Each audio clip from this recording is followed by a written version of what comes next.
Viral photo ng banyagang nakasuot ng Gilas jersey sa NBA. Impluwensya ni Jordan Clarkson sa Pinas mas lalong lumalawak at Gilas nagsimula ng mag-ensayo para sa 32nd SEA Games. Pero ang mga malalaro kulang-kulang, matubos kaya ang ginto? Yan ang ating mga pag-uusapan para sa video natin na ito.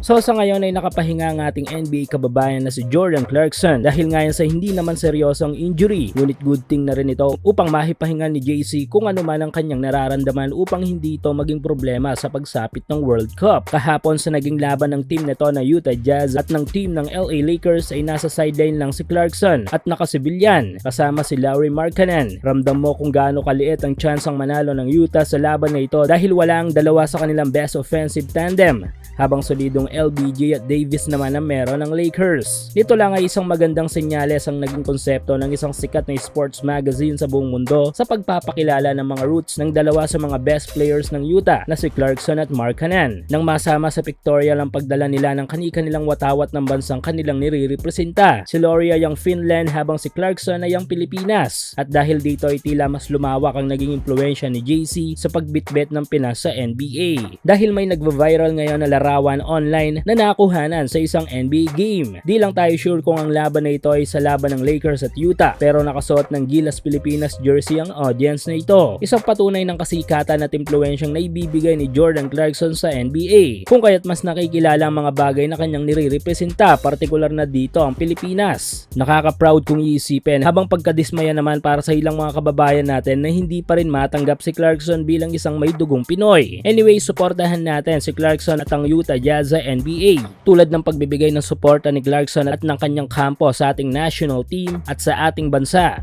Pero bago yan, patalastas muna tayo. Gusto nyo bang kumita habang nag-enjoy sa paglalaro? Well, subukan na ang trending na laro ngayon. Dito lang yan sa PhilLucky. Madali lang ang inyong gagawin. I-click lang ang link sa ating comment section. I-click ang sign up at mag-register. Huwag kalimutang ilagay ang ating referral link. Mag-deposit lang gamit ang GCash. Same thing kapag nag-cash out na kayo o nag-withdraw. Maliban sa mga slot at live casino game, ay meron ding nakakaliw na mga laro si PhilLucky. Tulad na lamang ng double, ring, dice at mines. I-try natin itong trending na laro ngayon na mines. Bet tayo ng 1K. Click lang ang bet, itap lang ang mga Mr. Box, iwasan ang mga bomb. Yun na yon. Ganun lang kadali, pera na agad. Ano pang hinihintay nyo? Maglaro na at manalo sa PhilLucky.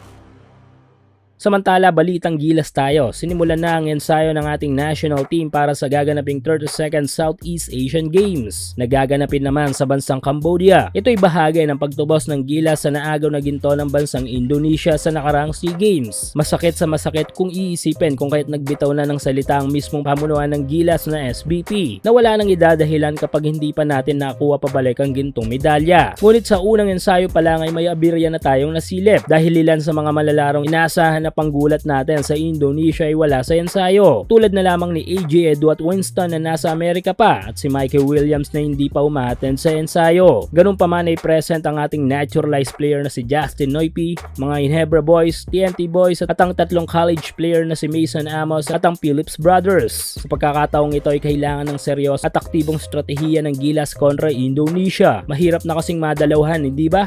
Iba na yon. Dahil sa ngayon ang Indonesian national team ay halos buo na with Lester Prosper na naghahalimaw ngayon sa KBL ng Korea. Pero ganun pa man, good luck sa ating national team at sana'y maayos na nila ng mas maaga ang kanilang mga ensayo at mabuo na ang mga manlalaro.